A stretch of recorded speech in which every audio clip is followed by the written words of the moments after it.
Namaste. This is going to be a long video, but if you have the patience, please stick with me because you will discover how to get any boon that you want. Guaranteed. You know, there's a secret hidden in plain sight. A secret to receive any boon that you desire. A boon of intelligence. A boon of protection. A boon of wealth, a boon of powerful speech, even a boon of supernatural powers. These are not fairy tales. They are real possibilities, encoded into the very vibration of the universe. Even ancient cultures knew about this, but nowhere was it understood more deeply than the Vedic civilization. In my 20s, I was obsessed with success. I must have read over 60 books on personal development, must have spent tens of thousands of dollars going to those big motivational seminars. You know, the kind with loud music, flashing lights, and speakers promising that you can achieve anything. It helped me in some ways. It made me functional in a Western capitalistic environment. But something was missing because even after all that, there was still a restlessness, an emptiness that no amount of information could fill. Later, I realized why. All of the modern self-help, all those success philosophies are diluted fragments of something much older, the Vedic wisdom of ancient India. And what's fascinating is that this wisdom was freely given. It wasn't branded, trademarked, or patented. It was revealed, not invented, and passed down for the good of humanity for free. Among those ancient sciences, one stands above the rest in power and simplicity. It's called mantra. A mantra isn't a prayer. It's not asking for something. It's a precise sound formula, a vibration that connects your individual consciousness to the universal consciousness. In the Vedas, this is called Shabda Brahman or Nada Brahman, meaning sound is God. Everything in existence, from the furthest galaxies to the smallest cells in your body, is vibrating energy. When you chant a mantra, you are aligning your vibration with that of the divine. That's why the ancients said, sound is the first form of creation. In the beginning was the Word, said the Bible. In the beginning was Om, said the Upanishads.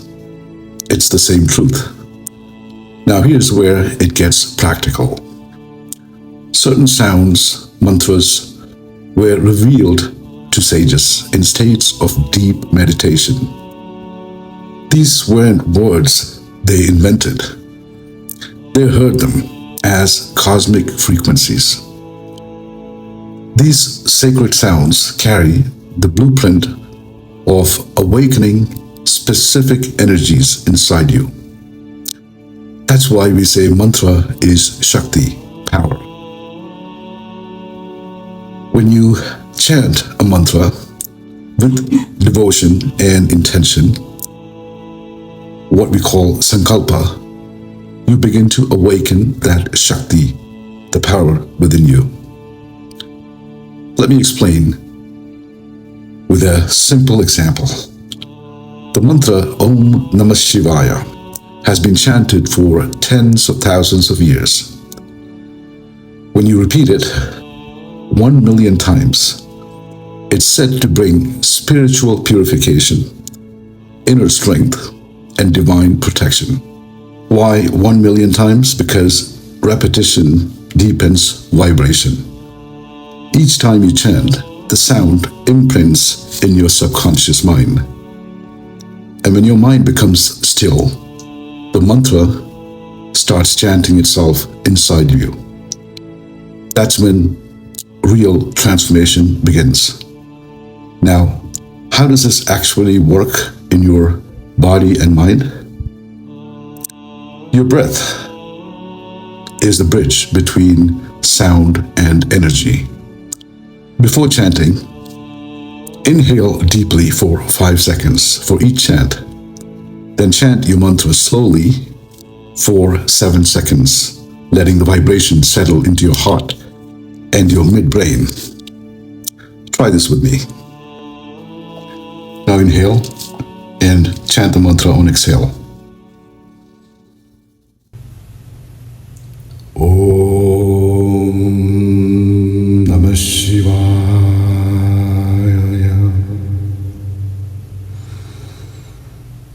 Om Namah Shivaya.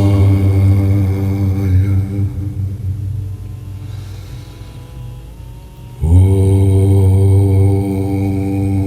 Namah Shivaya.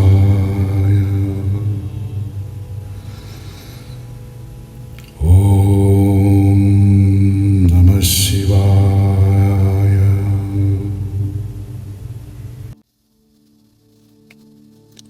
Like that. Can you feel that stillness? It's not imagination, it's resonance. When practiced regularly, the rhythm synchronizes your breath and your heart rate and your brain waves. It calms the nervous system. It rewires thought patterns. It makes your energy coherent. Now let's talk about numbers. How to chant mantra 1 million times. One mala is 108 beads. Takes about 10 minutes to complete. In 1 hour, you can do roughly about 650 mantras. To reach 1 million, you would need 1,550 hours. That's about 4 years if you dedicate just 1 hour a day. Now you might say, 4 years? That's a long time. But think about it. People spend 4 years getting a degree or chasing a job title. This is 4 years of inner engineering, a lifelong power that no one can take from you. But here's the fascinating part. You don't always have to chant aloud. The sages taught 3 levels of chanting. Chanting aloud, called Vaikari, chanting silent internally, called Ubhamsu, and seeing the mantra written in the mind's eye is called Manaska. They said that one silent mantra equals 100 spoken mantras.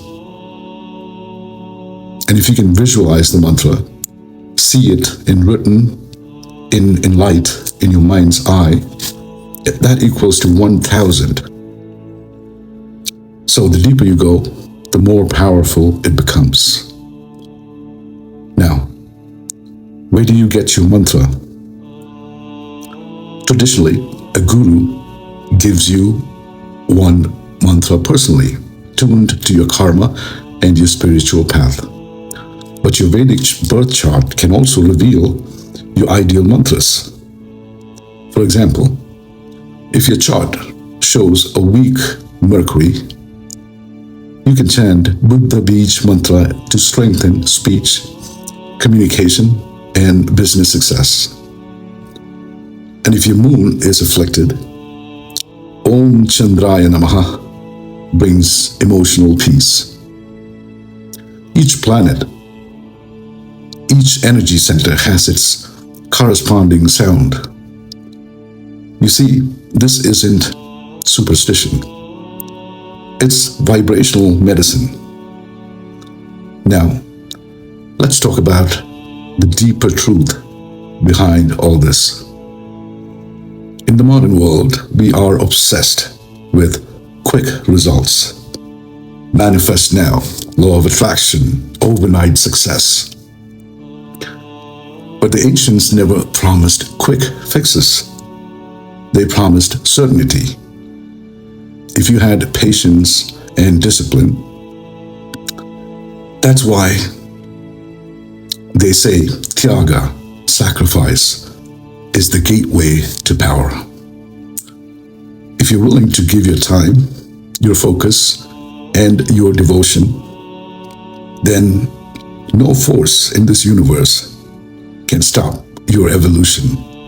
And here's the thing, mantras work even if you don't believe in it, because belief is of the mind. But sound goes deeper. It works on the level of energy and resonance. You don't have to believe in gravity for it to work. You just have to drop a stone and watch. Likewise, you don't have to believe in the mantra. You just have to chant it consistently, consciously, reverently. Remember, the great sages never claimed ownership over this knowledge.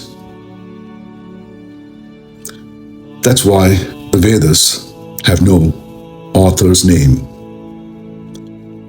They were revealed truths, not intellectual property, and they belong to all of humanity. Unfortunately, over time, many of these teachings were dismissed as mystical or unscientific by the West, and then later repackaged as mindfulness or sound therapy. But no matter how you rename or rebrand it, the original Vedic system is still the most potent form of energy transformation ever discovered. So if you truly want to change your life, if you want peace, strength, or prosperity, or anything you want, if you want a boon, start with sound. Choose a mantra. Commit to it. Chant it every day with breath and awareness. Because every vibration you create returns to you magnified, purifying, strengthening, awakening you. Mantra is not prayer. It's the language of the soul speaking to the universe. And when your soul speaks that language long enough, the universe always answers. May your words become sacred, your breath become a prayer, and your life become a living mantra. Namaste.